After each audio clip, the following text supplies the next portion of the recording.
I want to do a very simple proof. I hear this from my family members. We can't go high enough to see the curvature. Okay, here's Google Earth.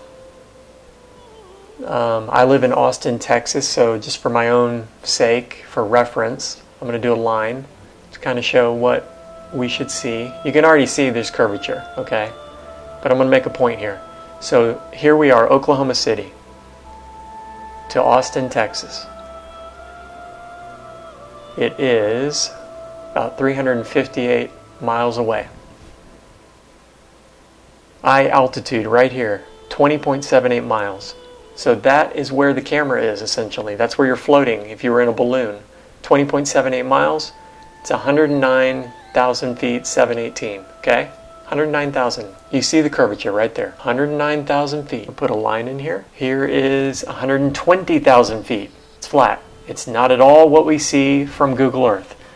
Because Google Earth is following 8 inches per mile squared. In other words, take the mile, if you're 10 miles, times 10 miles, that's squaring it, times 8 inches divided by 12, and that's how many feet of curvature you should see or experience, as we all know. So look at the difference. It's freaking flat.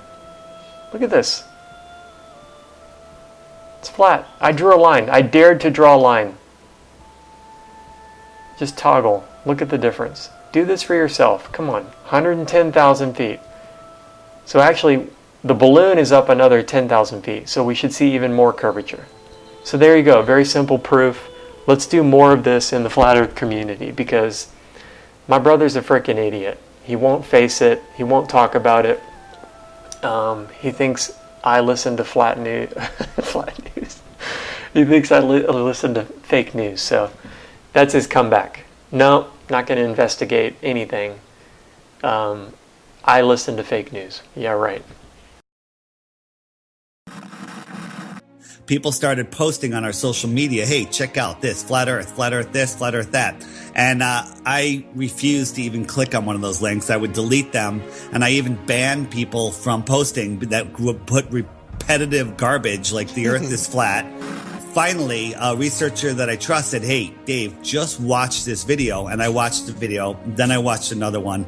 Then I watched another one. And after watching a whole bunch, I said, okay, I'm going to go in and debunk this. And that's the greatest thing a ball believer can do is go in and try to debunk the flat earth. Because if they do it with a rational mind and using the scientific method, they will come out on the other side knowing that we do not live on a spinning ball flying through space at ridiculous speeds in 4 different directions at once, where the stars reset every year to the exact same position.